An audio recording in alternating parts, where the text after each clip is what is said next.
Golden State Media Concepts Baseball Podcast. We cover everything Major League, from spring training to the World Series. We've got your favorite club covered, from New York to Boston to LA. This is the Golden State Media Concepts Baseball Podcast.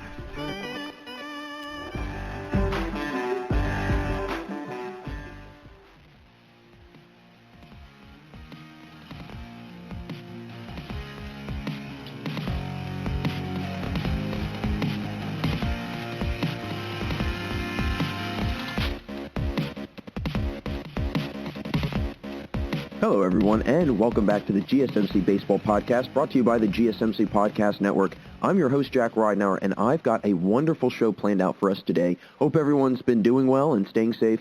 I personally have been getting very excited for the start of baseball season, but also the start of the college baseball season. Since I do some college baseball announcing in Pittsburgh, I'm excited to get on the mic, get some PA announcing done, some play-by-play announcing done. Anything I can do to be behind the mic on game day is what I'm getting geared up for. But getting into this episode, I've got the usual news to discuss, going to do a little comparing of some division counterparts and a ton more. So let's get into it. And I'll first get into any and all of the latest news and touch on any free agency updates that have been going around the league. Later, I'll touch on the players and teams to pay close attention to going into spring training, who I think is going to be an interesting watch, to say the least, heading into the early part of the season. And then afterwards, I'm going to get into picking which league counterpart divisions are better than the other. So I'll run through the East, West, and Central for both leagues and mention which division I think is better than the other. And be sure to stick around for the final few minutes of the show today, as I'm going to get into a way too early preseason prediction of the MLB Season Award winners for this year and share who I think will win the big awards in the league at the conclusion of this upcoming season. So I want to dive right into it and get into a little bit of free agency news and a little bit of rumors also, because there's a pitcher that is still out on the market, and to the life of me, I don't know why he still is, because I think he could bring great value to a lot of teams, but that's Jake Odorizzi. His name has now surfaced and is in the news recently, and he's become a potential suitor for the Philadelphia Phillies, but also the Los Angeles Angels. So both the Angels and Phillies have been very involved with wanting to bring Odorizzi to their respective teams. Quite frankly, if he went on either team, I think he could be a big-time difference maker for either team. I think more so for the Phillies than the Angels, but I'm going to get into the whole kit and caboodle here and how that's going to work. So I think that with the Phillies, it's clear that they need starting pitching, right? I mean, you've got Aaron Nola, who's going to be, I think, a top-tier pitcher for quite some time. You've got Zach Eflin. You've got Wheeler. You've got guys that can be really, really good. But after that, it drops off significantly. And it's very clear by looking at their last season numbers in their rotation that they didn't have that fourth arm to go to, or really at times that third arm to go to. And I think Odorizzi, somebody who, he did not pitch much in 2020. He had some injury issues. But in 2019, he had a great season. He was an all-star. And he could bring some depth to that rotation and really, I think, expand that pitching that the Phillies have, because let's face it, the Phillies are coming off a year that their bullpen just imploded, right? And so they've been restructuring that, I would say, for the most part. But their rotation, you can't forget about that. You can't forget about the starting pitching. So I think that if they were able to secure Odorizzi, it would be a really great fit for him. And as I said, Eflin, Wheeler, and Nola are going to be the solid starters. Those are going to be the three main guys. And then they also signed Chase Anderson. But Anderson's coming off a year where he had about an 8 or 7 ERA, did not pitch well at all when he was in Toronto. They also have Vince Velasquez and Matt Moore as well, who is a number 42 overall prospect for the Phillies. And then obviously also Matt Moore. He's also fighting for the fourth spot. So they've got a four-way battle between that fourth starter spot. I think that Odorizzi would probably slide right on in there as that fourth starter, and then those four would fight for a fifth starter position. But putting Odorizzi there, who, again, he only pitched 15 innings last year, not even 15 innings last year. He had numerous injuries, but he would be a surefire fourth starter. He had a 3.5 ERA in 2019, 178 Ks, and he's had 10-plus wins in 3 of his last 5 seasons. And he's been a consistent 160, 170 K pitcher the last 4 years, minus 2020, obviously. But when you've got a guy like Aaron Nola, who is 2 years removed from having 220-plus Ks, having 170 Ks coming from your fourth starter, that's pretty good. I would be a very happy camper if I'm Joe Girardi and I had Odorizzi on my team, and he's coming out and striking out at least 170 guys, and that's my fourth starter. So this rotation could, I think personally, for the Phillies, really, really take off if they can get Odorizzi. I don't necessarily think that they could go to the World Series or anything, but I think that they've done a really nice job at bringing back a lot of the main pieces from last year and almost keeping the core group together. I think Dave Dombrowski has done a masterful job of that this offseason. I think he's been very, very strategic with how he's gone about getting personnel, what issues he's gone and addressed, and I think that this is, again, this might be the beginning of the rebuild of the Phillies. The Phillies have not been to the playoffs since 2011, so they've got one of the longest playoff droughts in baseball right now. And I think that if they can get Odorizzi, they could maybe change that. I don't know if they would still win the division, but I think that they could definitely fight for a wild card spot and be a legitimate wild card team. Now, the Angels are a very interesting case because I think that Odorizzi would be really nice to pair with Dylan Bundy and Alex Cobb. And having a good arm like Odorizzi, who really does a nice job at limiting the amount of walks he draws, I think he's been, pretty good at that. And I think that could really help out this Angels team that is, I think, in desperate need of a legitimate starter in their rotation. I mean, like I said, they do have Bundy, who had a great season last year after having a pretty poor season in Baltimore the year before. And then Alex Cobb, we're going to have to watch and see if he has that same kind of outcome, if you will, with coming from the Orioles and going over to the Angels and having a better season. Now, Odorizzi, again, he's a really good pitcher in terms of keeping down the walks, right? He's not a guy that's going to give up a whole bunch of walks. He's not going to give up a whole bunch of free bases. He's consistently under 75 walks a season pretty much throughout his entire career. He had one year where I believe he had over 100 walks, but for the most part, he's been pretty consistent at keeping that number below 75. And the Angels and Phillies were 25th and 27th in the league in team ERA, respectively. And the Phillies had, again, only one pitcher that had over 150 Ks, which was Aaron Nola. So Odorizzi would mesh very well with that team. And the Angels, on the other hand, well, in 2019, they had even more of a brutal lineup. I mean, they didn't even have a pitcher in 2019 that had over 120 Ks. So if Odorizzi had pitched in 2019, he would have been their ace. He would have stood out amongst the crowd without question. And nobody had an ERA lower than a 4.5 in 2019 for the Angels either. So Odorizzi is going to find a great home in either place.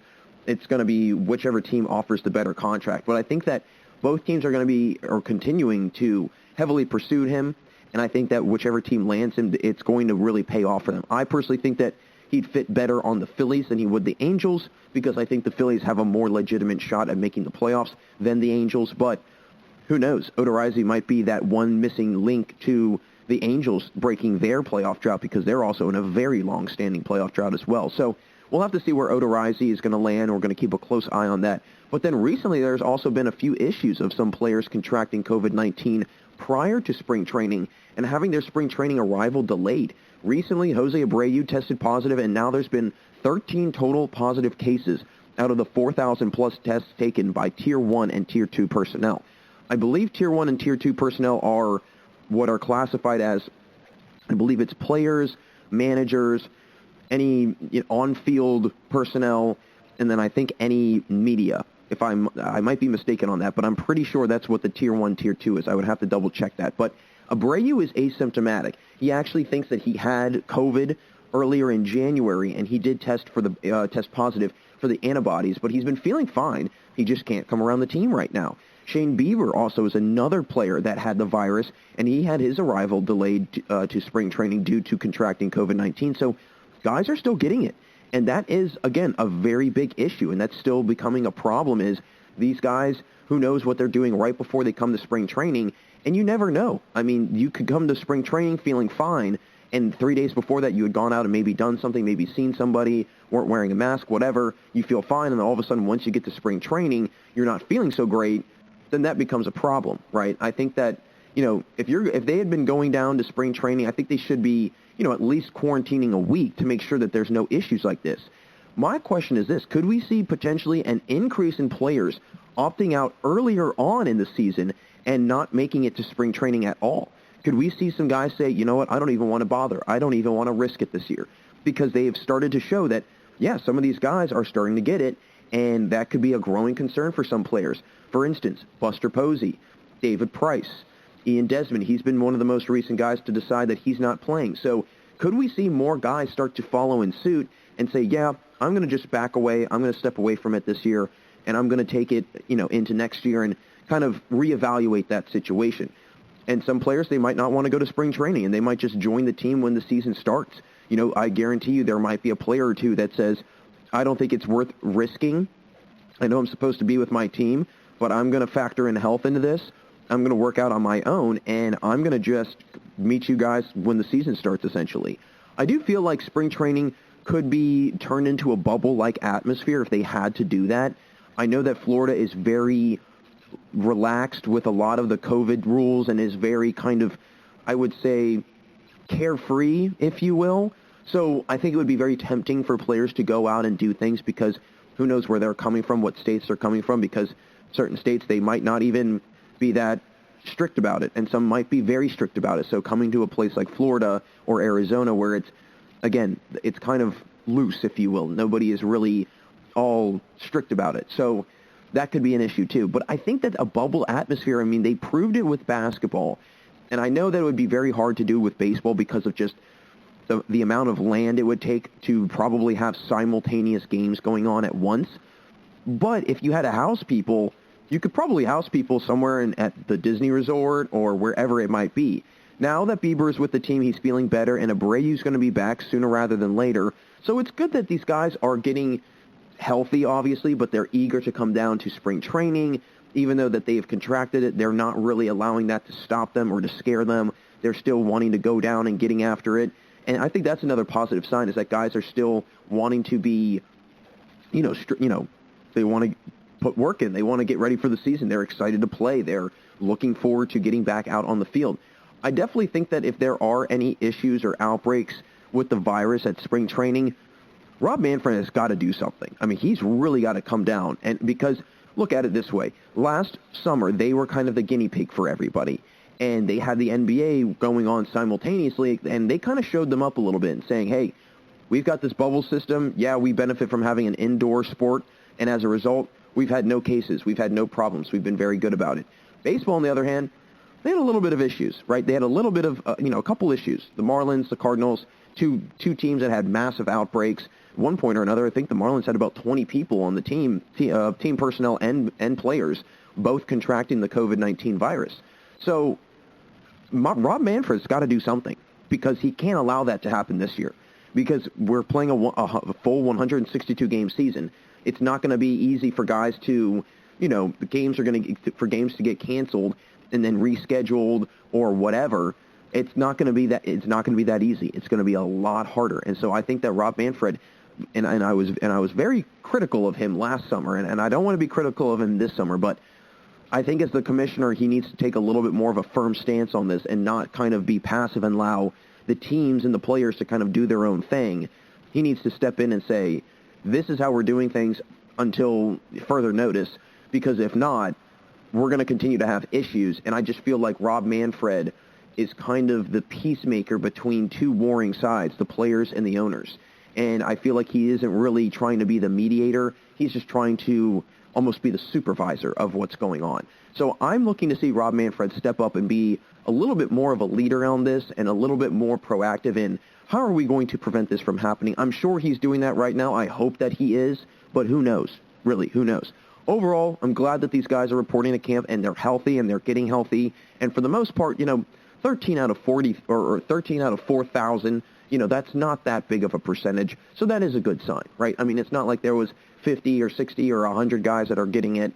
13 out of 4,000, that's not terrible. So, but I want to now wrap up the show with some unfortunate news, but honestly, the best thing that has probably come from this whole situation and how it's getting fixed, as Domingo Germán, the current pitcher for the Yankees, recently issued an apology in regards to his domestic violence incident that resulted in him getting suspended for the entirety of the 2020 season. So he came out with an apology earlier on Wednesday saying that he's sorry to the owner, his team, teammates, family, etc. for what he did and for the mistake that happened. Now, this happened back in 2019, and the MLB investigated an incident that occurred at an event actually for CC Sabathia, where Germán apparently hit his girlfriend And then later on in the evening, I guess he had been drinking and he was intoxicated, very, very angry, very belligerent.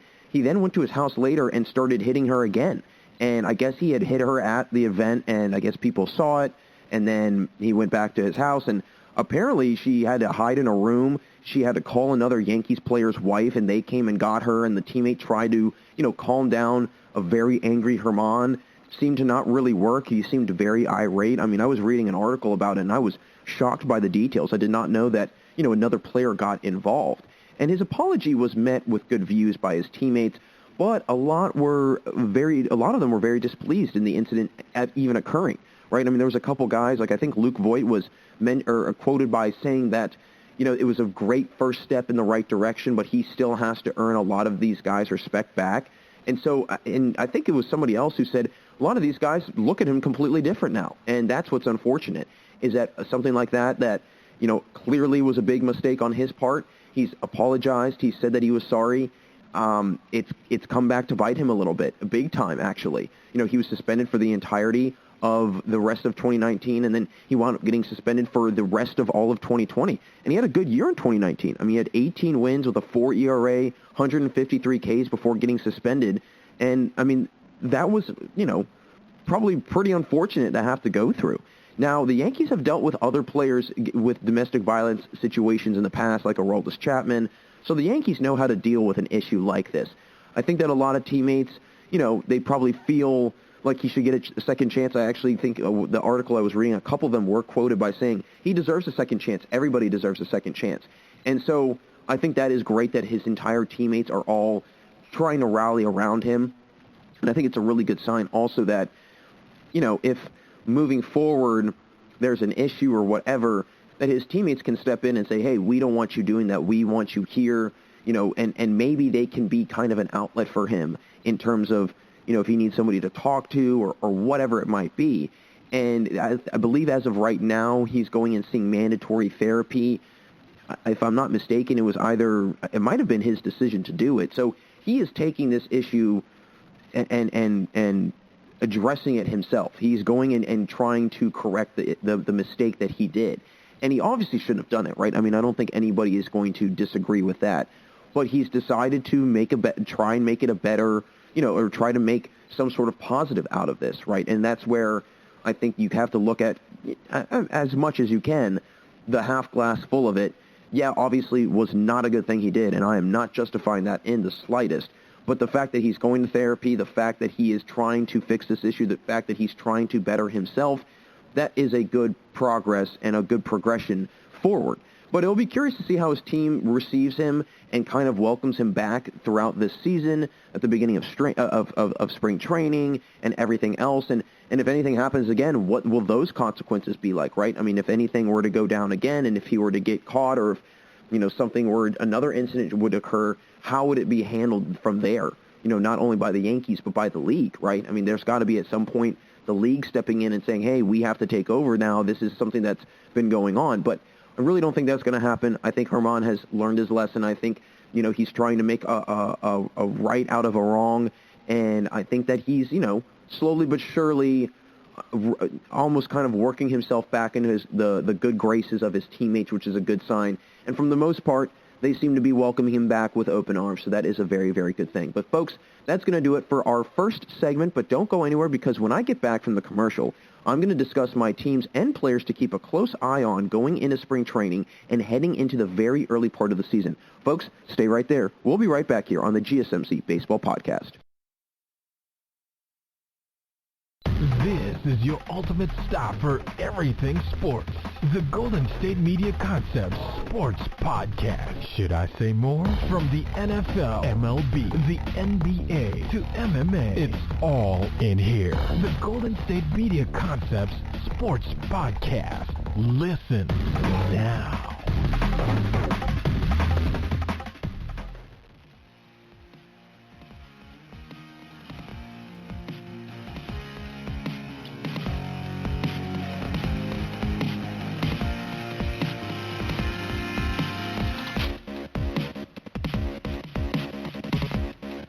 Welcome back to the GSMC Baseball Podcast. Jack Ridenour with you all, and in our first segment, I got right into the recent news going around the league and discussed the latest news circulating around about the free agency market. But make sure you stay right here for the final few minutes of the show, as I'll get into picking and predicting some postseason award winners for this upcoming year in a too early to tell prediction. I want to now get into some players and teams that I think people should pay close attention to going into spring training and as we get into the midst of spring training because of the off-season moves and additions, but also the off-season background stories to some of these teams and players. But I don't want to spoil anything, so let's get into it. And I want to first discuss Eddie Rosario. This is a player that I'm very, very intrigued by to watch because, he fixes a lot of the issues that the Indians have. The Indians have virtually no outfield hitting. Last year, Cleveland's outfield had a minus 3.3 wins above average, and they had the fourth lowest outfield OPS in the MLB. They were the second lowest team in outfield position in wins above average. I believe that the lowest was a minus 3.7. I can't remember who it was, but minus 3.3. So they had virtually no help from the outfield. Eddie Rosario brings a lot of offense to the table. He brings a ton of offense, actually. It probably was the Indians' biggest addition this offseason since they got rid of Lindor. That was probably the biggest move that was involved with the Cleveland Indians, but I would say Rosario was the biggest grab that they had this offseason. Now, Rosario, he did bat a career low last season at only 257, but in all honesty, he probably would have been up there on the Indians as one of the higher averages because this team did not hit very well last year. Now, 3 seasons prior to 2020, so in 2017, 18, and 19, he was a consistent 800-plus OPS guy, 270 average and above. Not to mention, he'd belt at least 20 homers and 70 RBIs, and in 2019, he had 32 homers and 109 RBIs. So he's somebody that is going to, I think, pair very well alongside Jose Ramirez. I think it could definitely deepen their lineup. I'm definitely curious to see kind of, what kind of production he brings to the table for the Indians. And him being in the same division, also, that's got to help out a little bit. He's very familiar with the personnel and so on and so forth. And I think he was a very under-the-radar move. But it's a move that, and a player that could actually have a very high reward factor because of, A, the offense he brings, and B, again, the difference that he makes for that outfield. That outfield is so sparse with hitting that as a result, you have to go out and try to address that. And I think that the Indians got a steal in getting Eddie Rosario because I think he's going to be a very nice player for them. And like I said, it can maybe take some of the attention away from Jose Ramirez. So I would definitely say that Rosario is going to be a player I'm going to be paying close attention to early on in spring training. How does he mesh with this new team? But then also, does he actually have similar success that he's had in the past playing in the AL Central, or are teams going to just still figure him out?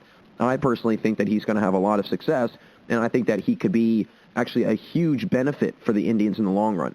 So that's one player I'm very, very intrigued by. But the next one, Colton Wong on my Brewers. I'm really, really, really watching this move because it's a move that I think I've come to appreciate a little bit more, but I'm still very curious about it, right? Because I think that Wong is a very interesting player in my opinion. He's somebody that does have a good bat, but he doesn't throw me as a great bat. But he's got a great glove. And so as a result, it really kind of overcompensates the average hitting. And I think that's the big thing is the defense will be there, but will the hitting be there? And this is a team that struggled mightily from the plate last year. And if we consider Kane coming back, we can assume that, and then Yelich having a bounce-back year, I think adding Wong might be one of the bigger steals of the entire offseason because you could bring in his bat and then also the defense he already brings with him, and you could have a pretty solid Brewers team that people might not have really realized going into the season. He's a 2-time All-Star or a 2-time Gold Glover, and he's also somebody that, again, as a middle infielder, he's got great glove transition. He's very quick, very smooth, and this is a team that, they had the 21st most double plays in the MLB. So they were in the 20s in double plays for middle infielders. So not a lot of action in between, short and second base. And so they probably want an infielder with a quick glove, somebody that's going to really try and turn too. And you've got Orlando Arcia over at short. You've got Keston Hiura at second.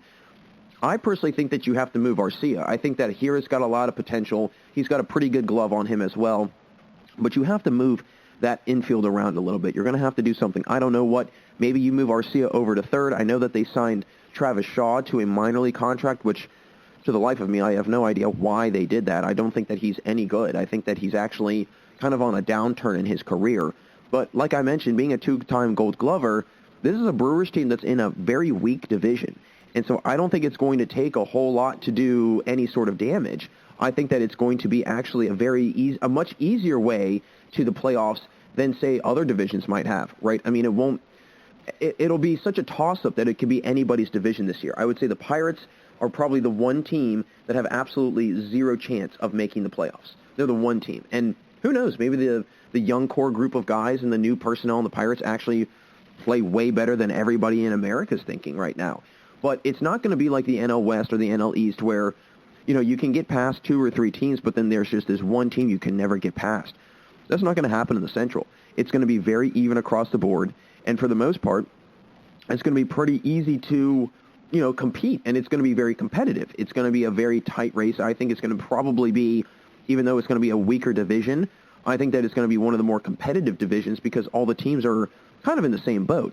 But Wong, I think, is going to be somebody that they could really benefit with. I'm curious to see how it works in the long run. So I'm going to be paying very, very close attention to him and how he develops with the Brewers, but also how the Brewers do, adding him on their roster. The next player I'm really watching, is Buster Posey. I'm paying very close attention to for a couple reasons. One, how will he come back to his training camp this year after sitting out an entire season? And then two, will he at any point wind up opting out again if things don't get any better with COVID? 2019 was not a very good year for him. Let's face it, he's honestly probably not at the peak of his career anymore, and he's really not at the height or the prime of his career. So he's kind of on a downturn a little bit. He had a career low batting average at 257 in 2019. So he's not. So is he going to be coming back to his full self? That's the question you have to ask yourself. Is he going to be coming back to full health or not? The organization seems to be wanting to, or at least slowly, starting to move on from Posey as they've got Joey Bart in their organization, who last year did get some time in the majors, did not have a great year, but he's young and he's somebody that could develop. And I think that Posey being there is going to actually do wonders for Joey Bart. I think it's going to be great for him to learn under an experienced, successful, accomplished World Series winning catcher who has been there and has done that and is probably somebody that Joey Bart might have grown up watching. Who knows, right? In the last 2 years, Posey's numbers have clearly dropped off.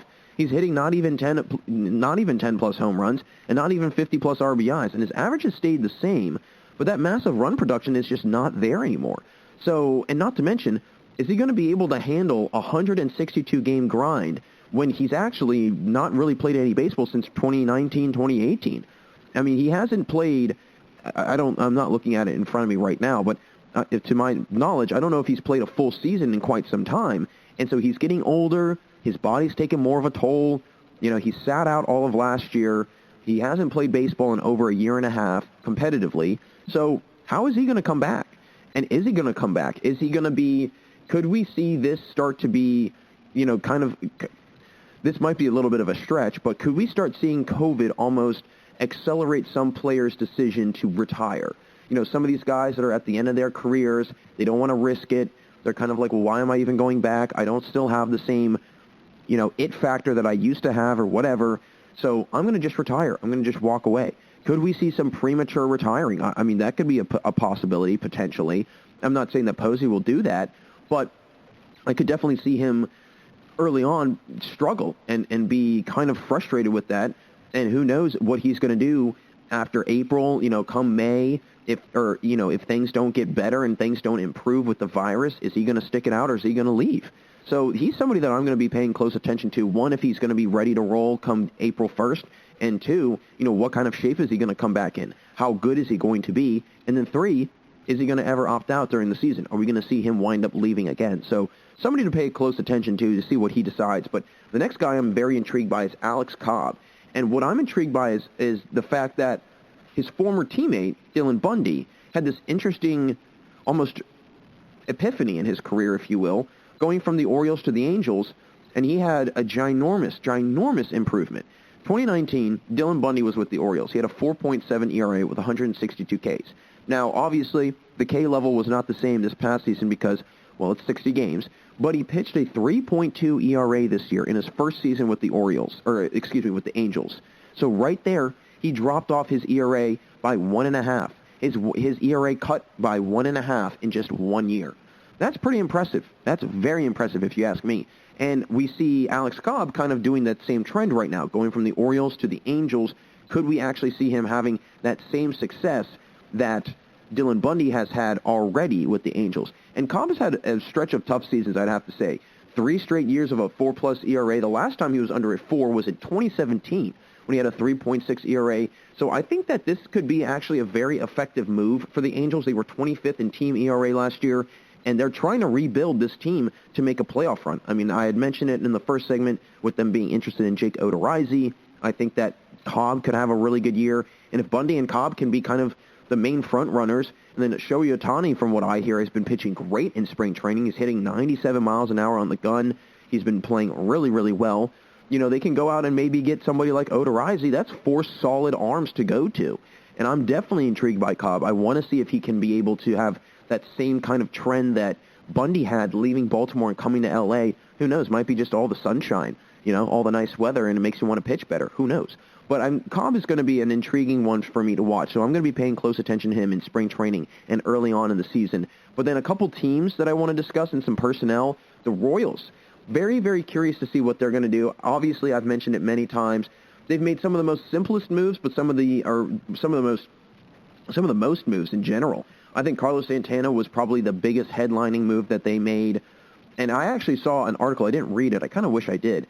But the title involved Carlos Santana, and it was about how his patient approach to the plate is very similar to the Royals' patient approach to the game of baseball. And it makes sense. I mean, Santana led the league last year in walks. He's done that before in the MLB. And this is a team, the Royals that is, that, you know, they are a pretty, you know, solid walk team. You know, they're kind of middle of the road, but I think Santana can make them even a better walk team because of his patient approach. I am curious to see what Maikel Franco will do in free agency. I haven't heard anything. I haven't seen anything about him signing or re-signing. So, I mean, that's a guy that I don't think they can afford to lose. He'd be a great arm and bat over at third base. Had a great season last year, so I would really like to see them try and keep him around because they made a lot of other moves, bringing Holland back, getting Michael A. Taylor, you know, going out and getting Andrew Benintendi.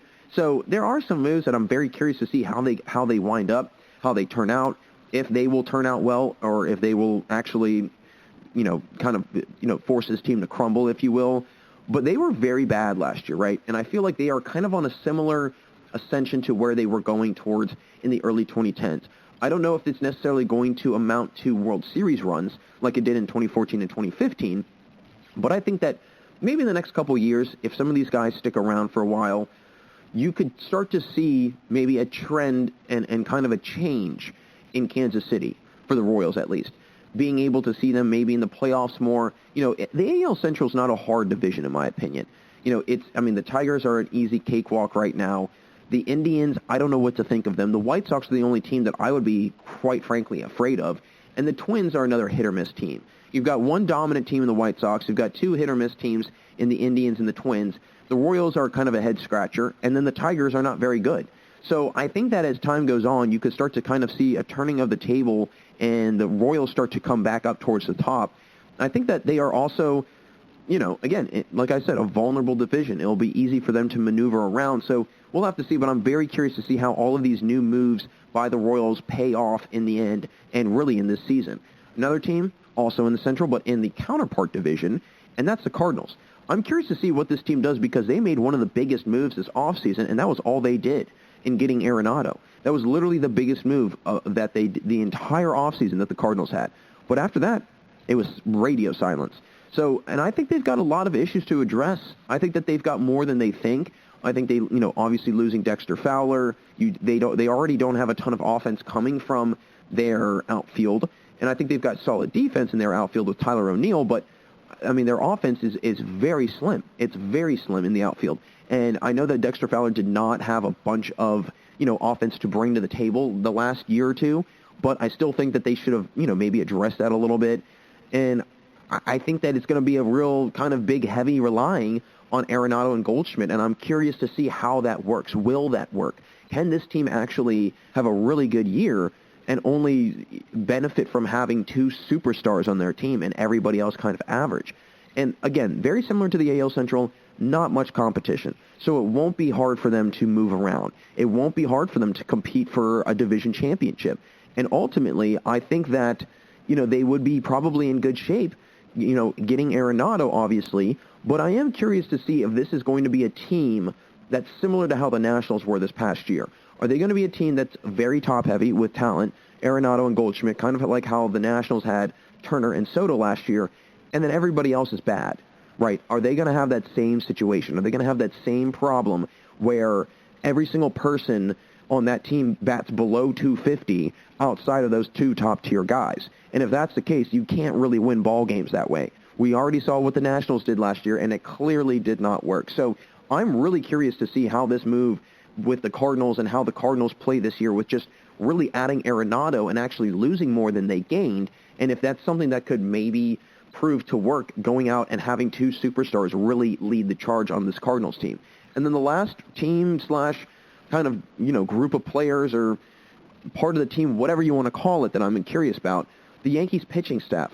This is something that has been really kind of on my mind the last couple weeks. What is this pitching staff going to look like? I think they need to prove themselves, right? I mean, they don't have Tanaka coming back, and they bring in Kluber and Tyone, two very injury-ridden pitchers, kind of, I think, at one point or another, big, brow raisers, kind of eyebrow raisers. I was kind of shocked by the Tyone move. I didn't really see that coming at all, especially from the Yankees. The Kluber move, I can see a little bit more, but they definitely need to add to the rotation. I mean, they were 14th in the MLB last year in team ERA, and they need somebody to kind of balance things out with Garrett Cole. Right now, it's a very top-heavy, lineup. You've got a great pitcher in Garrett Cole, and then after that, you don't really have much. Kluber's got a high potential, though, and that's what I liked about them getting Kluber, is that he does have a high ceiling, and he does have the capabilities to be really good. I mean, from 2014 to 2018, he was arguably one of the top pitchers in the league. He's a two-time Cy Young Award winner in that span of time, and he had year after year where he had at least 18 wins and 220 Ks. So the guy can put up big numbers if he's healthy. Tyone, on the other hand, he, I think, has a lot to prove. I think he's got a ton to prove to people. I felt that getting him was a little bit of a head-scratcher. I'm going to pay very close attention to it. I really want to see how Tyone does, and if they can stay healthy, I think that it could be something that pays off for them. But if not, this is going to be something that I think Brian Cashman is going to regret the entire season that he did. I just really do think that Kluber could be good if he can stay healthy, but again, he's only pitched in 8 games in the last 2 years, and then Tyone, he hasn't played baseball since 2019. So, I mean, you're kind of bringing in two guys that are kind of getting fresh starts, if you will, almost bringing in like rookies, if you will, the guys that haven't, played baseball in quite some time. So how are they going to fare coming right back into it? Are they going to be ready? Are they going to be prepared, especially from being out of, game rhythm for at least a year for both of them? So I'm going to be paying close attention to that Yankee personnel and all of these teams and players, because it's going to be very interesting, these early parts of spring training, the early parts of the season, how these new kind of, teams and the new, personnel, if you will, kind of mesh together on these respective ball clubs. So that will close things out here for us in our second segment on the GSMC Baseball Podcast. Thanks again for tuning in. Now, coming up after the commercial, I'm going to pick and choose which counterpart divisions in the two leagues are better, as I'll run through the East, Central, and West in the AL and NL, and share which of the counterpart divisions are the best. It's been a lot of fun so far, folks, but we got a lot more to go, so don't go anywhere, don't change that channel. We'll be right back here on the GSMC Baseball Podcast. Tired of searching the vast jungle of podcasts? Now listen close and hear this out. There's a podcast network that covers just about everything that you've been searching. Hey! The Golden State Media Concepts Podcast Network is here. Nothing less than a podcast bliss with endless hours of podcast coverage. From news, sports, music, fashion, cooking, entertainment, fantasy, football, and so much more. So stop lurking around and go straight out to the Golden State Media Concepts Podcast Network. Guaranteed to fill that podcast itch. Whatever it may be, visit us at www.gsmcpodcast.com. Follow us on Facebook and Twitter, and download us on iTunes, SoundCloud, and Google Play.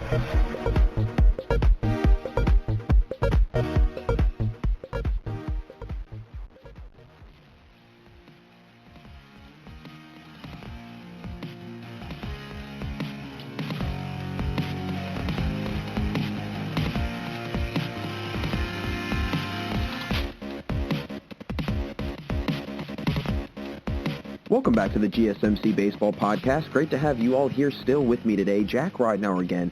And in the previous segment, I got into discussing some players and teams that I am paying very close attention to going into spring training and think they could be intriguing watches as the season goes on. I want to now get into comparing and contrasting and just really discussing and picking which division counterpart in the two leagues are better than the other and discuss which teams and which of those teams and players they have in those divisions that make them so good. So I'm going to go through the AL East and the NL East, the AL Central, the NL Central, and the AL West and the NL West, and pick which one of those two divisions I think are better than the other. So starting out in the East, the AL East and the NL East. Obviously in the AL, Red Sox, Blue Jays, Yankees, Orioles, Rays, Nationals, or over in the NL, the Nationals, Mets, Phillies, Marlins, and Braves. Honestly, I think this is a very easy one for me. This should not be a hard one to pick because it's clear. It's very obvious. The NL East is, in my opinion, the best division in all of baseball, right? They've got some of the most talented players. They have, I think, the largest amount of talent across the entire division throughout all teams. It's not a lot of talent on two teams, and then the rest, it kind of, trickles down from there, or it really drops off from there. The AL is a very talented division as well. I mean, the AL East has got a lot of notable players. You've got Chris Sale, a Cy Young winner, Garrett Cole, George Springer, Aaron Judge, Giancarlo Stanton. I mean, you even have young guys like Rafael Devers. You've got a lot of talented players in the AL. At the same time, I feel like you have a lot of good players, not necessarily any superstars, right? I feel like the NL East has got a lot of superstars. You've got Bryce Harper, Francisco Lindor, Freddie Freeman, Juan Soto, Jacob deGrom. Those guys are superstars, right? I would say George Springer is kind of a superstar. Obviously, I think Sale and Cole are, and Judge and Stanton. But on the Blue Jays, you look at their team, I think Bo Bichette, Vlad Jr., Kevin Biggio, they'll become superstars, but they aren't that right now. The Rays clearly do not have, I think, the talent across the board. I think the Rays are an interesting team because they focus more on the analytical side of baseball, and they're more so concerned about piecing together a team that makes sense on paper and mathematically. And as a result, you're not going to get guys that are necessarily studs. Now, they do have, from what I hear, the number one overall prospect in their farm system, and Randy Arozarena, I think, does have superstar potential. We'll have to see. We've seen him on a very small sample size, so who knows if he's actually the player that we all think he is. But the NL, again, you've got at least 4 teams that have at least, I would say, 3 All-Stars or more on their respective teams. I mean, look at the Nationals, right? You've got guys like Josh Bell, Juan Soto, Trey Turner. Then you have pitchers like Brad Hand, Steven Strasburg, Max Scherzer. That's six players right there I just rattled off that are pretty solid players that have been all-stars at one point or another in their career. The Mets, they've got Pete Alonso. Then you've got Francisco Lindor, Jeff McNeil, J.D. Davis, Dominic Smith. You've got Jacob deGrom, Noah Syndergaard. You've got Carlos Carrasco. You've got a lot of really talented players on that Mets team. And then the Braves, you've got Freddie Freeman, the reigning MVP, Marcell Ozuna, Ozzie Albies, Ronald Acuna Jr., Max Fried, Ian Anderson, some of the best, I would say, young pitching talent across the board on that Braves rotation. So, I mean, it shouldn't be, I think, a hard decision. I think the NL East is the better counterpart division to the AL East. So I'm going to pick the NL East over the AL East on that matchup just because, again, sheerly out of the fact that there's way more talented players, and I think that there's going to be way more talented teams across the board than there will be in the AL East. I really think that the Blue Jays and Yankees will run the show. Maybe the Red Sox will have, a little bit of a fight, and maybe the Rays, but I don't have a whole lot of faith in the Red Sox and the Rays like I do with, say, the Nationals and the Phillies, because I think the Braves and the Mets will be the top 2 teams in that NL East. So I've got the NL East. I think that they're better than the AL East. But now getting into the Central divisions, the AL and NL Central, and honestly, this was a hard one for me. This was a big toss-up, right? You've got the AL Central with the Indians, Royals, Twins, Tigers, and White Sox. The NL Central, Pirates, Cardinals, Brewers, Cubs, and Reds. And again, very similar divisions, right? I think that you've got at least one team in each of those divisions that could be a legit all-star or a legit playoff team. White Sox in the AL, and I would probably say the Cardinals in the NL. Then I would say next closest you'd have the Twins and the Brewers, and then after that you've got 3 teams that kind of peter out after that. You've got the Indians, Tigers, and the Royals, and then over in the NL, you've got the the Pirates, Cubs, and Reds.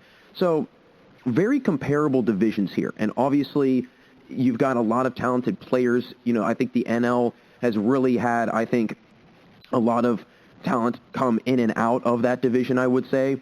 You've got Christian Yelich, Paul Goldschmidt, Nolan Arenado now, Javi Baez, Mike Moustakas, Nick Castellanos, but there's also been a lot of talent that has left that division, like Trevor Bauer, right? I mean, he was with the Reds, no longer with the team anymore. You've got guys like Kyle Schwarber, who one point or another was a very talented, and still, I think he still is a very talented hitter at times. You also have Yu Darvish, who's no longer in the division anymore.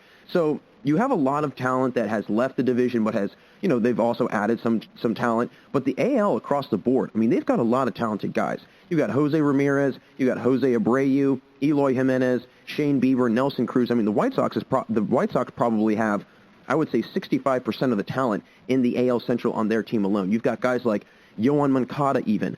Then you go to Tim Anderson, Lance Lynn, Dallas Keuchel, Lucas Giolito, and we'll hear about Lucas Giolito in the last segment here. I think he's going to have a really good season. I mean, he was fourth in the MLB last year in strikeouts. I believe he was just 3 under 100, so he had about 97 Ks, had about a 3.5 ERA or so. Dallas Keuchel had a great ERA last year, and then you bring in Lance Lynn. So that AL Central is a pretty interesting division, but I think the White Sox are the team that really stand out, right? I think out of all of the teams in both the AL and NL Central, the White Sox are the one team that I think are the most dominant. I don't think the NL Central has a dominant team. I don't think the Cardinals are necessarily dominant because I don't think they're that far ahead of the Brewers. Sure, they made a big ad with bringing in Nolan Arenado, but the Brewers added Colton Wong from the Cardinals, and then who knows? Jackie Bradley Jr. is still on the market. He has yet to sign with a team, so if he goes to the Brewers, I think it could be a totally different conversation about who's going to be first and second in the NL Central. But again, there's nobody in that division that is dominant. There's nobody in that division that is World Series contender like I think the White Sox are. So I personally am going to go with the AL Central. I think the AL Central across the board is better than the NL Central right now. I just think that the White Sox really carry a lot of that heavy load because they've got so much talent. They've brought in so much talent with getting Liam Hendricks and getting Lance Lynn, obviously. And I just don't think that NL Central teams have really done that, right? I think there's been more loss than there's been a gain. And the only team that's really gained anything are the Cardinals. The Cardinals had Nolan Arenado, and again, the next biggest move, and the next biggest ad was the Brewers getting Colton Wong. So, and no disrespect to Colton Wong, obviously, but that's a big drop-off from Nolan Arenado to Colton Wong. The Pirates are the Pirates. Let's face it. They are going through a rebuild phase. They lost more than they probably brought in. And then the Cubs, same thing. They're kind of going through a rebuild phase a little bit right now. The Reds not having Trevor Bauer anymore, I don't think that was going to be a shock to anybody because I think he wanted to be on a contending team, and I just don't think the Reds were that contending team. So I think that the AL across the board, even though the Tigers and the Royals, I don't really think they're going to be incredible this year. I think the Royals will have a shot. I think they'll be very interesting, like I mentioned in the last segment. But the Tigers, I don't have much faith for. The Indians could be an interesting case because I feel like their pitching somehow, some way can save them. Their pitching is so good, and you've got, again, in that AL Central, you've got the reigning AL Cy Young Award winner, and you've got the reigning AL MVP, both in the same division. So you've got a really good division on your hands if you're the AL Central. So I'm going to say the AL Central is the better division between the AL and NL Central, and then finally the AL West and the NL West. And this is, again, kind of an interesting matchup because obviously the NL has a very top-heavy kind of feel to it. You've got the Dodgers and the Padres, and they're without a doubt the two most talented teams in the NL. I will say this, though. The NL West has a big drop-off after those two. Very similar to how the AL West is, I think. The Athletics and Astros, they're kind of hit or miss for me. I think the Athletics, very similar to the Rays, they have a certain way of how they build their team, but at the same time, they go out and get really good players. They've got a lot of really... I'm not saying the Rays don't. I'm not saying that the Rays don't. But you do lose two of your three main starters on your starting rotation if you're the Rays this past offseason, so that is going to be an issue. The Athletics, they've got Matt Chapman, Matt Olson. They did lose Marcus Semien, and they did lose Chris Davis. You bring in Elvis Andrus, which I'm very curious to see how that will turn out. But the Astros, I think, are on the verge of collapsing. I really do. I think they had a very quick ascension. They had a very, very brief period at the top of the mountain, and I think they're making their way back down the bottom. But again, after those two teams, there's a huge drop-off. The Rangers, Mariners, and Angels, I don't think they're anything special, especially the Rangers and the Mariners. Now, I think the Angels could surprise some people this year, and I think that they're going to surprise myself included and a lot of people. But I just don't know if they have what it takes to be in a playoff situation or vying for the AL West championship or the AL West division championship. I don't know if they've got that much talent. The NL, they've got so many good players, but they are really kind of clustered onto two teams. Fernando Tatis, Cody Bellinger, Mookie Betts, all three, Trevor Bauer, all four of those players all come from either the Padres or the Dodgers. And you've got Mikey Yastrzemski on the Giants, Ketel Marte on the Diamondbacks, Trevor Story and Charlie Blackmon on the Rockies. Nolan Arenado is not with the team anymore. And the Dodgers, they honestly, lost a good bit of what they had this past season too. And, obviously you bring back Justin Turner, which is always a really good sign. You also have Clayton Kershaw, and then that pitching rotation that the Padres have now with Blake Snell and Yu Darvish and Dinelson Lamet. But all of the talent is just on two teams, essentially. And it kind of drops off from there. But there's so much talent on those two teams. Then in the AL, it's a little bit more spread out. You've got Mike Trout, Kyle Lewis, Jose Altuve, Justin Verlander, Matt Chapman, Matt Olson, Carlos Correa. So it's a little bit more spread out. It's a little bit more, divvied up amongst the different teams instead of just being really just centralized onto two squads. So it's a close one for me because I do think that although the Padres and the Dodgers kind of make that division, they really carry the load of that division and make them that good and that dominant. I think the Athletics and Astros, they can also sometimes make a case for it, especially the Athletics. They're 2 seasons removed from having a 95-win season. Same thing with the Astros. They're not that far behind from where they were in 2019, 2018. And same thing with the NL. You've got the Now, what's interesting about the Padres is that they've had a very quick ascension. Before this, it was really just the Dodgers. And there wasn't really anybody competing with the Dodgers anymore after that. Now the Padres have kind of worked their way into the conversation as being one of the top teams in the division. So ultimately, I'm probably going to have to go the NL West just because the Padres and Dodgers take up so much of the talent, and they bring out so much of the talent pool that it's almost hard to ignore. On the Angels, let's take for the AL West, for example, and go into the Angels. You have the best player arguably in baseball in Mike Trout. But then after that, who's the next guy that you're looking at, right? I mean, are you looking at Anthony Rendon? He is really good. I will give him that. I think he had a very good season last year after starting pretty slow. Shohei Ohtani, he's been injured a lot. We haven't really, I think, seen him on a full season scale that we should. I mean, when we have, he's been very successful, winning the AL Rookie of the Year in 2018. But then after that, again, who are you going to? I don't think Dexter Fowler is necessarily a superstar. I don't think Jose Iglesias is necessarily a superstar. Nice players, but not superstars. And then you look at a team like the Athletics and the Astros. I mean, the Athletics, after Chapman and Olson, they've got some young talent, but it's not glaring. It's not, thrown right into your face. The Astros, I think they used to have, they're kind of a shell of their former selves. Justin Verlander, I don't think he's going to be coming back back to the same level that he was at before his injury. Zach Greinke is nowhere near the pitcher that he once was, even though he did have a really good year last year. Now, they did bring back some good pieces. Yordan Alvarez, he is a young guy who's going to be, I think, very good, a very good hitter. Then you obviously have guys like Jose Altuve, but he struggled mightily last year. You lose George Springer. Who knows what Michael Brantley is going to be like this year. I mean, the catching position is, I think, really lacking. Martin Maldonado was horrendous last season. And Carlos Correa, he's going to be a free agent after this season. And then you really have to kind of reevaluate if you're the Astros. So ultimately, I'm going to go the NL. There's a little bit more security in that. I think that the AL West is kind of going to start sliding here soon. And the NL West, it's just going to be really ran by two teams unless the Giants or the Rockies make some sort of miraculous turnaround, which I don't think that's going to happen. And I don't think there's much hope for the Diamondbacks. I think that they have a little bit more of ironing out the details than these other teams do in the NL West. So I'm going to say the NL West is better than the AL West. And like I mentioned, I think the AL Central is better than the NL Central. And then obviously the NL East is way better than the AL East. So that's how I'm picking these counterpart divisions. It's a toss-up between a couple of them, but honestly, with the East, it was a runaway. It was not hard to decide which division was better, because the NL East is just chock full of talent this year. So that'll do it for this segment, folks. Thanks again for sticking around as always. Stay right there, though, because we'll be right back after this commercial break for the final segment today, where I'll hand out some preseason too early to tell awards for this year and predict who I think will win that award at the end of the season. Don't go anywhere, everyone, because we've got one last segment here on the GSMC Baseball Podcast.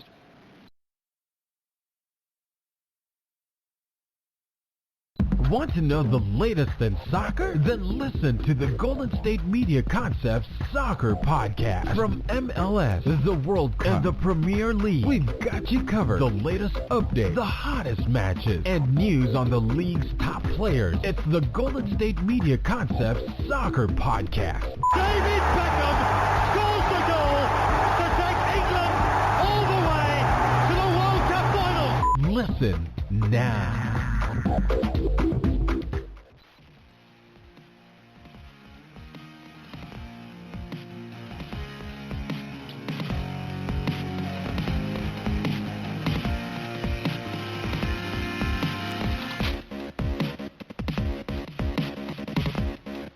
Hey everyone, and welcome back for the final segment here on the GSMC Baseball Podcast. It's Jack Ridenauer still with you, and in the previous segment, I got into discussing which divisions that are counterparts, so the AL and NL Central, for example, and all the other divisions, picking which division is better than its counterpart. But I want to close out the show with a little prediction of the awards for next year and share my too early to tell award picks for this upcoming season. And before I get into this, I know I sound like a very typical journalist, podcaster, broadcaster, if you will, getting into these way too early predictions, but it's just to get kind of the thought juices flowing and kind of giving you an idea of what players to maybe look out for. But again, we have no idea. There could be some people on this list that aren't even close to being even candidates for the award. I mean, we saw last year how a lot of guys going into the season who we probably all were thinking were favorites for the MVP wound up, or the Cy Young or whatever it might have been, wound up not even having that good of a year or even coming close to being recognized for it.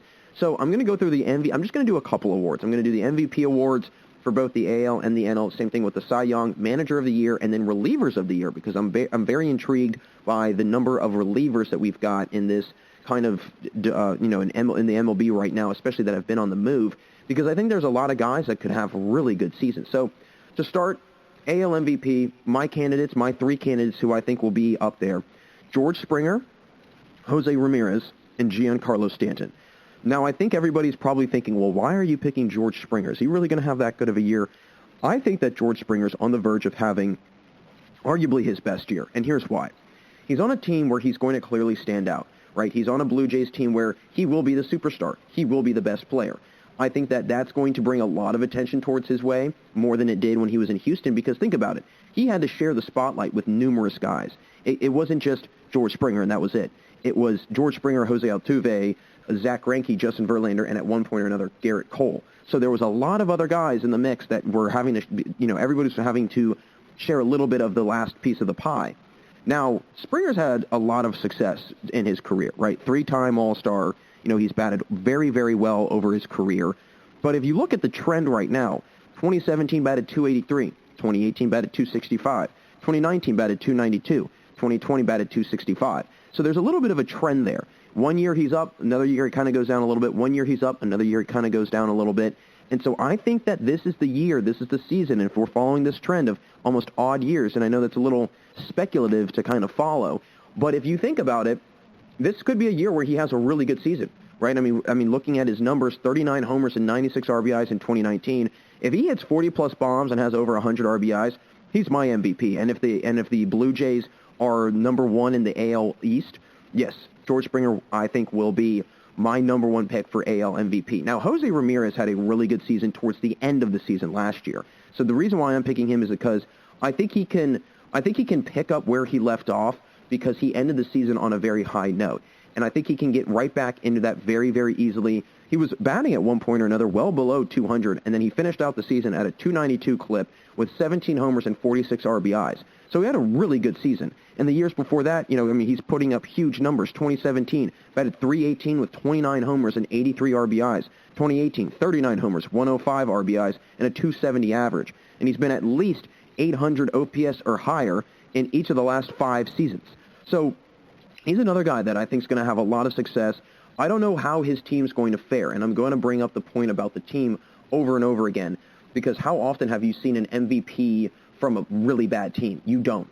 There's no such thing as an MVP on a really bad team, because the point of the MVP, I feel, is the most valuable player on a really good team, the guy that makes that team really good. And if you're really good on a bad team, you clearly are not helping the team overall. And I feel that if you take Jose Ramirez off that Indians team, I think that they could still survive. I think they could still tread water because they've got such good pitching. But I think that with George Springer, he takes the Blue Jays to a whole nother level. He makes them a whole different team, right? And then the point about Giancarlo Stanton, again, he had a great playoff last year. He finished out the season very strong. I mean, he's been an MVP before in the NL.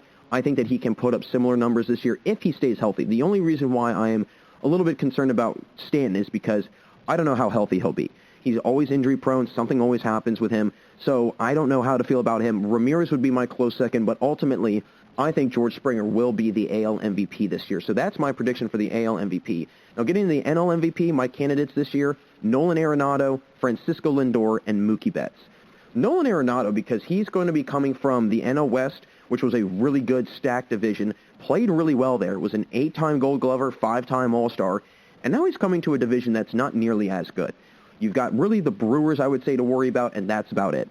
You've got the Pirates, which I think he'd have a field day with. He's got the Reds, which I think he'll have a bigger field day with because a lot of their pitching left with Trevor Bauer not there anymore. And the same thing with the Cubs. A lot of their pitching is gone, and I think he'll have a field day with them. So Nolan Arenado I could see having a huge year. Did not have a great season last year, so I think that he is on the cusp of having a bounce-back season. Lindor, I mean, he's arguably the best shortstop in baseball. I would definitely argue right now, maybe Tatis is up there, but we haven't seen Tatis like we've seen Lindor on a full season scale. And Lindor has proven time and time again that he can put up really good numbers for an entirety of a season. It's not just a quick little burst of coming out of the gates really strong in the beginning of the season, and then it kind of just peters out for him. That doesn't happen with Lindor. Not to mention, he's got a really, really great strikeout rate. I mean, he keeps it very low. There's only been one time in his career that he's been over 100 Ks in a season, and there's been numerous years where he's either led the league or the AL in plate appearances and at-bats. So if you're getting up 600-plus at-bats in a season, you're only striking out 93 times and batting .273 like he did in 2017, not to mention he had 33 homers and 89 RBIs. That's pretty good numbers. He had a stretch of seasons from 2017 to 2019 where he had at least 30 home runs and at least 70 RBIs. And one year he had 92 RBIs. So this guy can play. He can flat out play. I will say, though, he's going to be in a really good division. He's going to be on a really good team. And I think that might kind of get him a little bit lost in the mix because there'll be so many others that are going to be really good. But then Mookie Betts is the guy that, and the reason why I'm throwing him in there, because he's always going to be in the MVP conversation. As long as he's healthy and as long as he's still playing at a high level like he is, Betts, in my opinion, I would say next to Trout, and then maybe, I'm trying to think of some other guys that are just such complete baseball players. Lindor, honestly, that might be a little bit of a stretch, but Lindor, there's a lot. Betts is one of the most complete baseball players in all of the MLB, hands down. Fielding, running, hitting, throwing, baseball IQ, the whole all of it. He's a five-tool player. Him and Trout, I would say, are the closest to being five-tool players. And I honestly am going to pick Mookie Betts winning it. And the reason why is because Betts is able to put together a lot of success and play at a very high level for an entirety of a season. A lot of guys, when you start out really strong in the early parts of the season, you'll see kind of a fizzling out. A lot of these one-time All-Star guys, they come out really strong and aggressive, and then after that, you don't ever hear anything of them again. The difference between Betts and those type of players is that Betts puts up those numbers throughout an entire season, 162 games. Every day, he's bringing it every single day. And so that's why I'm going to pick Betts this year. I think Betts will win the NL MVP, and I think Springer will win the AL MVP. So I'm going to get out of the MVPs, though. I want to get out of them.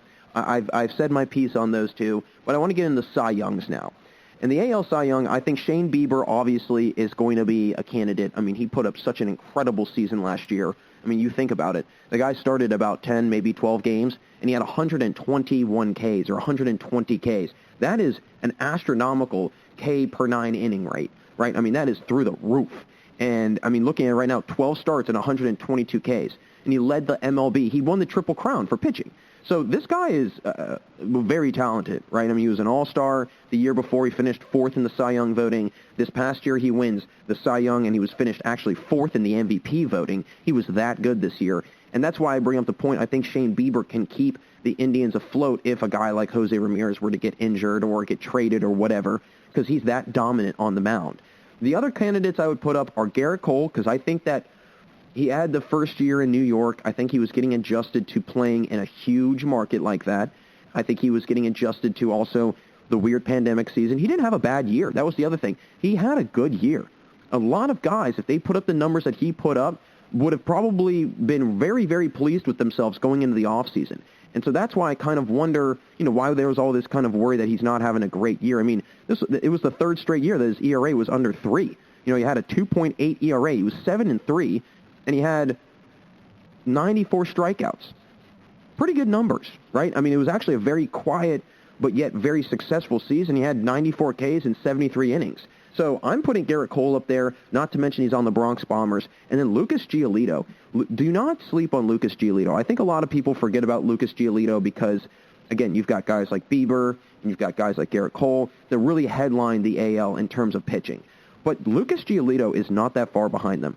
He had 97 Ks last year. He had a 3.4 ERA. So he actually had a very, very good ERA, and he had 4th most strikeouts in the MLB. Did it in 72 1/3 inning, and he was 4-3. I mean, not a great record, but again, I think, and I've said this before, pitching records are a little misleading because I don't think it necessarily is a fair, judge or a fair kind of guide or kind of, reference, if you will, to a player, to a pitcher's ability, because the record is really dependent upon the type of run support he gets that day. So I could see Lucas Giolito having a really good season. I think he could really be the main starter for this White Sox team, and this White Sox team is going to be good. There's no question about it. I mean, they're too stacked, and they have too much talent to not be good. It would almost be kind of a waste of time and money, especially for Jerry Reinsdorf, for the White Sox to be bad, right? I mean, that would look really, really bad. And so I think that this is going to be a very, very good team. I think it's going to be a very, talented bunch of guys. And as a result, Giolito's going to get a lot of publicity, a lot of eyes on him, and he's going to, I think, shine through. I think Giolito will win the AL Cy Young Award this season. So he's my pick for AL. Then over to the NL. These are my 3 candidates. And again, they might be a little bit off, but I don't think so. Aaron Nola. I think Aaron Nola was on the verge of having a huge season in 2020 if we did not have the pandemic. He had a really big 2019 year, 229 Ks. He started 34 games. So if you're starting 34 games, you pitch over 200 innings, and you strike out over 200 guys, and you have a 12-7 record, it's not too bad.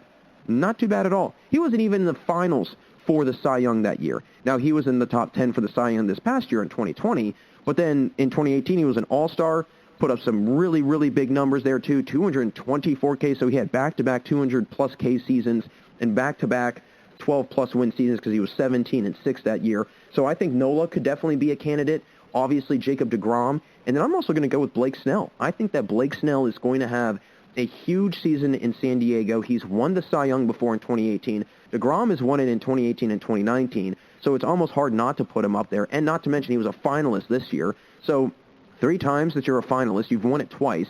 And all the reports that are coming from spring training is that Jacob deGrom looks like he hasn't skipped a beat. The guy just is born to throw heat, right? I mean, he's throwing, from what I've heard, I think Luis Rojas, the new manager for the Mets, I believe he said that he was throwing like 99 with ease, just kind of letting it fly, and he had no problem doing it. I mean, that's frightening if you're an opposing batter, especially. So that's going to be kind of a toss-up with these 3 because I think all 3 of them are going to have really good years. I'm going to say deGrom.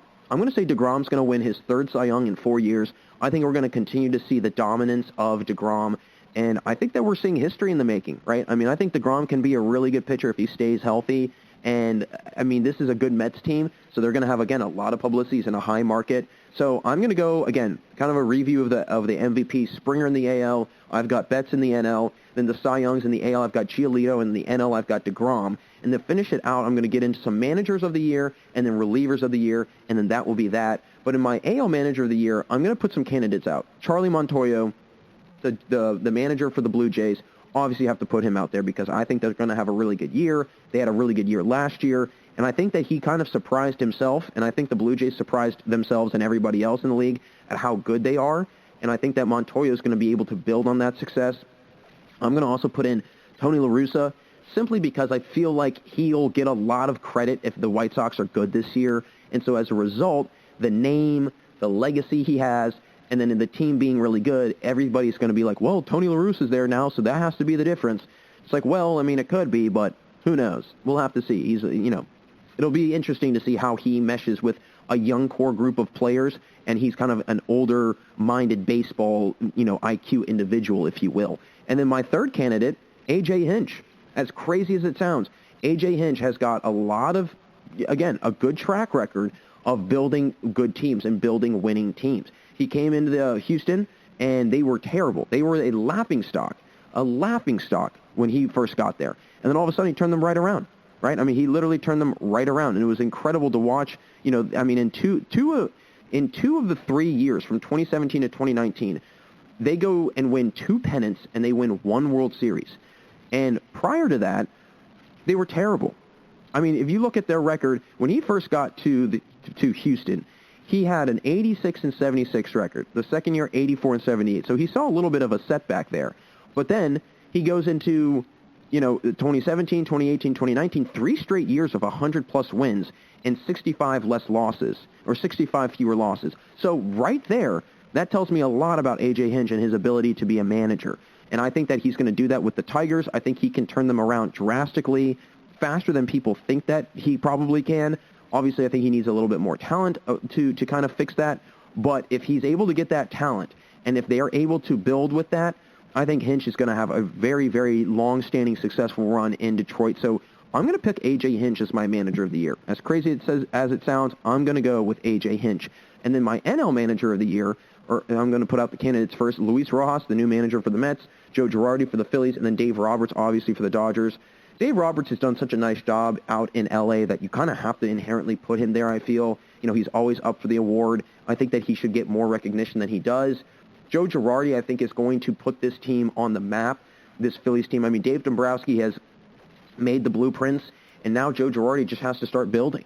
And I think that's what he's going to start doing. And then Luis Rojas, I think that he's in a great situation with the team that he has. And so as a result, I think it'll be very easy for him. He'll have the easiest managerial experience, especially in his first year, because it's going to be a lot of talent.